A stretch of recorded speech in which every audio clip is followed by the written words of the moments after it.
Assalamu alaikum wa rahmatullahi wa barakatuh. Walaikum assalam wa rahmatullahi wa Brother, barakatuh. my question is regarding Hajj. Can a person who has not yet performed Hajj do Hajj Badal or not? What is Hajj Badal? And the second question is posed by a non-Muslim regarding the rituals in the Hajj. When we throw stones, what is the relevance of that? And does in any way shaitan get affected by those stones or not? I mean, this was one of the things, and in that act, there are lots of people who die. I mean, what is the answer to that, as well as the first part But of the that was the question? question that a person who has not performed Hajj, and since Hajj is fard, can he do Hajj Badal?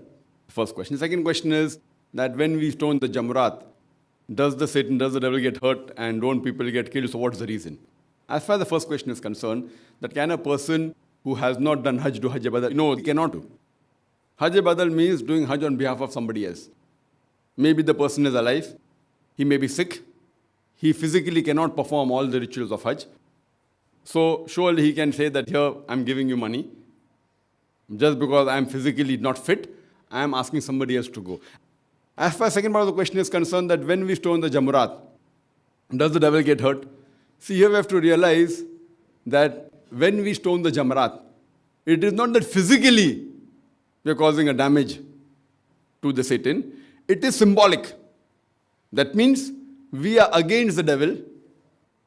That is there. And we know that the devil always strives to take us on the wrong path. So when we are stoning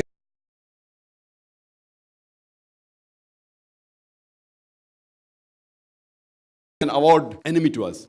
As far as the last part is concerned, that while stoning the Jamaraat, many people die, etc. That's the reason the government is making facilities. The government is giving more facilities where people can stone and yet there may not be a stampede, etc. But if you analyze, brother, previously when people used to go for Hajj, maybe 50 years back, 100 years back, 200 years back, more people used to die as compared to today. Today, about 2.5 million perform Hajj every year, on average.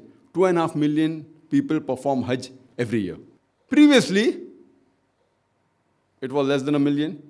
If you go back more, it was less than 100,000 people. Yet, when we went for Hajj, suppose living in India, we had to go by ship. It used to take months to do Hajj. Now, you can go for Hajj and come back even in 6 days' time. Minimum even less than that. On average, they take 2 weeks to 3 weeks, so that they want to go to Medina, etc., and stay in Makkah for a longer period. But the minimum requirement can be done in a few days. Previously, it used to take months. And whenever people used to go for Hajj, they used to meet the relatives, and there was an understanding, maybe we will not return back. Maybe. Chances. Not that they won't return for sure, but chances are there. Whether 20% they will not return back, 30% or 40%, whatever it is. But now if we analyze the 2.5 million people going and the total number of people dying for whatever reason, it is 0.001%. It will be less than 0.01%. So compared to before, now the facilities are much better.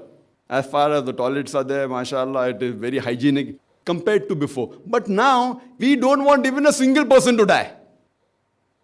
So if any one person also dies for any reason because of overcrowding or stoning the Jamaraat, the government of Saudi Arabia is trying its best to curtail it down.